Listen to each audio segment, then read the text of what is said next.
What meaningful impact would you make if you only knew you could? Thank you so much. So the speech opened floodgates for me, and his story was so moving. It's more than you can even put into words.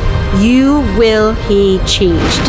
The most remarkable thing happened when I discovered purpose through service, and it was being surrounded by people just like you. Y'all are warriors, absolute champions. Tears were streaming down my face. And then all of a sudden, water came up. Never seen success before. It had been failure after failure after failure. To see someone like Justin, this rare soul, everything he does is channeled towards good, all of it. We sang all night. We danced all night. We didn't go back into the huts until the sun was already up.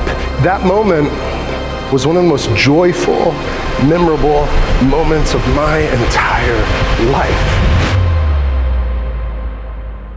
He's going to share a story unlike anything you have ever heard. He is a man who has risen up from absolute rock bottom.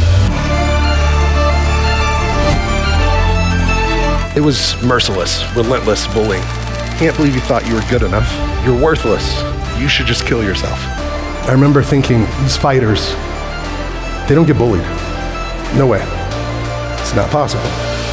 If I could become one of them, life would be different.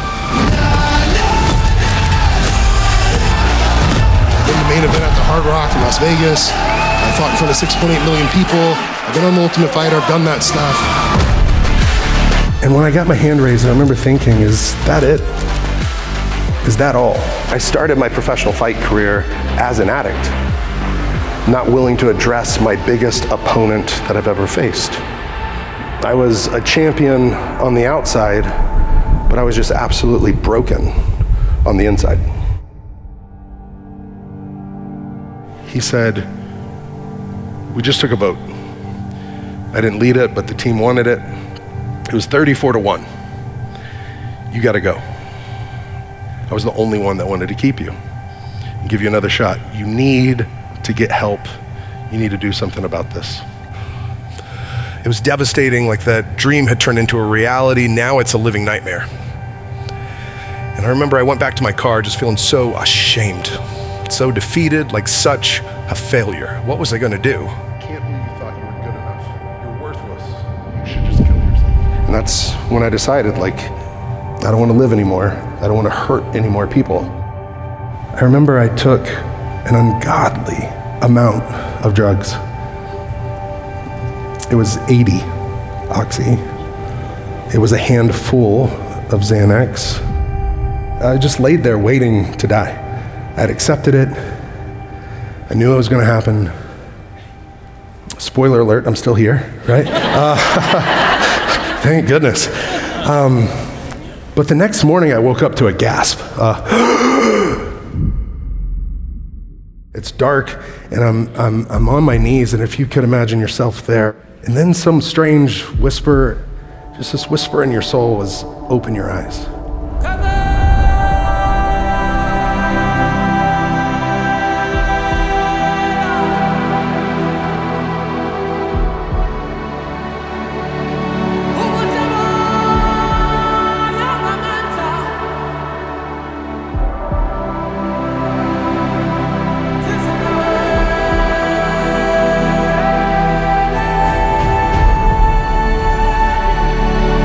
It didn't take long to feel overwhelmed, absolutely overwhelmed by real human suffering. I met named Bully.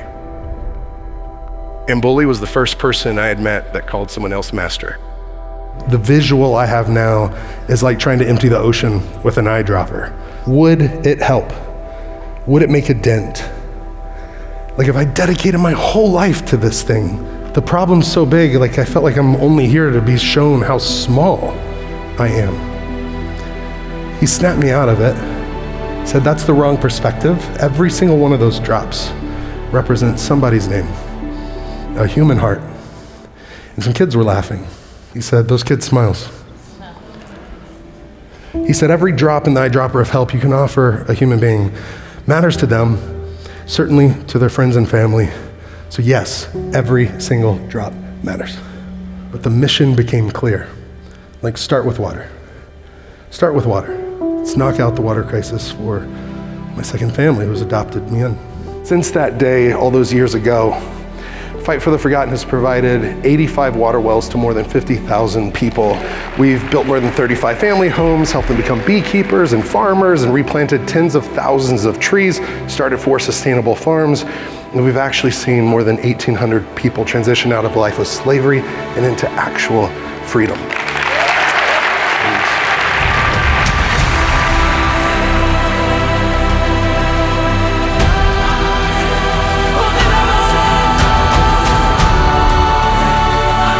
He's amazing. He's mind-blowing. It reignited the fire that sometimes gets dull inside of us. 20 years of iSpa, one of the best keynotes that I've ever heard. This is where my heart is, and I love the man. I'd never met him before. It reminds all of us of the incredible difference that we can make in people's lives. And as I stood by Miriamo, when she was pumping beautiful, clean, life-changing water and we were dancing, I realized that she was one of those drops and that she matters so very, very much. And what a privilege for me to be able to share that moment with her. And what a privilege for me to be able to share her with you. And so I'm not asking anyone to uproot their lives and move to the rainforest. Frankly, they don't want us all there anyways. But what I will say is that we can all make a difference. We can all fight for something. We can all fight for someone, even if that fight is for just one drop.